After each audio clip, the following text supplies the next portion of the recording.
Many thanks to Nuv, Jerb, Scalespeeder Gaming, Jaren, DayZ Podcast and Tag East Tag West for making this video possible. DayZ has 77 weapon attachments split among 6 attachment categories which all share 8 stats that affect you or your weapon, and while some of these attachments are godlike or even straight broken, others are not worth the time it takes to drag and drop onto your weapon. So in this video, we're going to look at the very best and the very worst attachments in DayZ.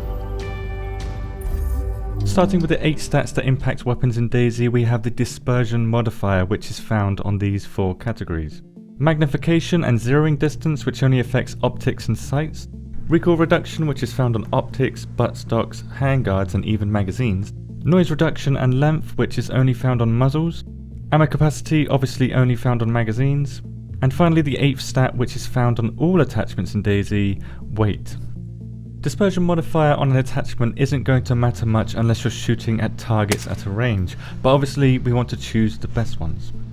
For optics, the best dispersion attachment is the Baraka sights, but I strongly believe this attachment is broken. I presume the devs misplaced some zeros somewhere, because right now this attachment will reduce your dispersion to 0, which is realistically impossible because dispersion happens in real life, so they will adjust it later. So what I've done is I've changed it to match the Cobra sights. The worst optics for dispersion are these 5, they don't do anything for your weapon's dispersion. For muzzles, the best dispersion modifier is the Mosin compensator by a very large margin, so you may want to consider this over the improvised suppressor if stealth isn't necessary. The worst, as you can see in red here, are the bayonets. They actually increase your dispersion, but if you're shooting at targets below 100 meters, dispersion doesn't mean much anyway, especially on the weapons that allow these bayonet attachments. For buttstock dispersion, the M4 MP buttstock or SG5K buttstock is best, but the SG5 only has 1 buttstock anyway, so you can't really go wrong with this. But if you're a person that likes to have no buttstock on your SG5, that's a bad idea, which I'll go over later. The worst buttstock here is the buttstock that comes with the AKS-74U, so you want to switch that out because the AKS has the worst dispersion of any assault rifle. Replace it with maybe the wooden KA-74 buttstock here. Finally, for dispersion, the best handguards are these 3, but when it comes to KA handguards, the polymer one is the winner for how much it weighs. It weighs a fraction of the other ones. The worst for handguards are these 3, which funnily enough all have the same stats, like exactly the same stats.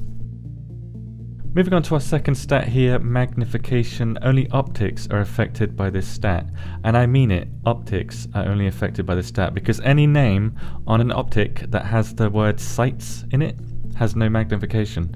I don't know if you've noticed this in game, but as long as it has optic or scope, it has magnification, but if it has sights, it means no magnification. Now obviously the hunting optic is the king of optics in terms of magnification, it always has been, but if we look at the third stat, zeroing distance, free optics outperform it at extreme distances.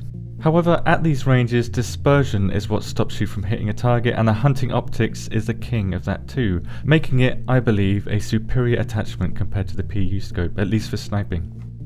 The 4th of the 8 stats is recoil reduction, which is probably the most impactful stat on an attachment. For example, the Mosin and SG5 compensator reduces recoil by 40% on its own for muzzles, a huge improvement for an automatic weapon. Also note how the regular suppressors provide more recoil reduction compared to the improvised suppressor. But the worst of this category are again the bayonets, any of the bayonets, not providing any recoil reduction.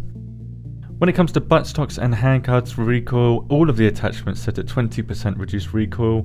I'm hoping maybe in the future they will adjust these stats so we can pick and choose.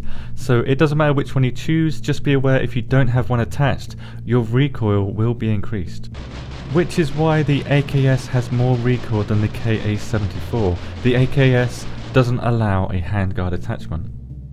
As for magazines, they all provide a fixed 5% recoil reduction, and just like the handguards and the buttstocks, this category could definitely use some variations. Speaking of magazines, the ammo capacity stat is important as it dictates how many times you can fire before your weapon needs to reload. We can all see this stat in the game, so there's nothing new here, but nonetheless, this is a great attachment.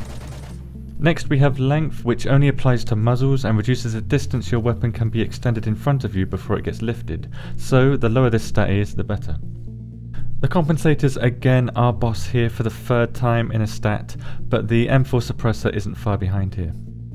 And again, the bayonets are slacking, with the worst one, the Mosin bayonet, being just 4mm shy of being the entire length of the AKS-74U. Also note that the improvised suppressor is the longest suppressor of all of them, but not by much. Which brings us to our 7th stat, noise reduction, with the improvised suppressor lagging behind the other suppressors yet again. When it comes to noise reduction, a lot more testing is needed here, so take these numbers at face value. I will go deeper on all of these stats in other videos. And finally, we have the weight stat, which is assigned to every attachment in DayZ and reduces your stamina bar. Not the most impactful stat, yes, but still important if you want to optimize your loadout. For optics, the mini sights are the best, but the mini sights only really give you the visibility advantage here, but remember you need a 9V battery inside here, so it is slightly heavier. As for muzzle weight, the improvised suppressor finally wins in a category, but not by a notable margin. Buttstocks again, not much difference here, but the plastic attachments tend to be lighter, or the polymer attachments tend to be lighter, and the same applies to the handguard. This handguard is much lighter than the wooden version. The category of marked as other only impacts your weight stat, and as you can see here, the giddy weapon wrap is made of some sort of weird metal material, because 1.5 kilos, that's a lot of weight. So I want to know what you guys think on this. Is 1.5 kilos fair for the giddy weapon wrap? Let me know. Finally, we have magazines, and the KAM drum mag is quite clearly bugged, only weighing 14 grams, or roughly the same weight as a 9V battery. But ironically enough, the worst magazine for weight is the KAM mag again, but the 30 round version this time. Also note how the Vega drum mag is only 260 grams too. And that's all of the 8 stats across all 77 different attachments. Now I can imagine a lot of you are wondering which website I'm using here. Well, this is my website. I've almost finished building it. It's not ready yet for the internet, but when it is, it will be released in a video, and that video will probably come next week. So if you're listening to this in 2021, ignore what I'm saying. If you're listening to this in 2020, because 2020 sucks, this website isn't available. Let me know if you believe there should be balancing when it comes to attachments. The devs are likely going to balance attachments in the future, and your feedback will certainly help them out. Thank you for watching, and have a good day.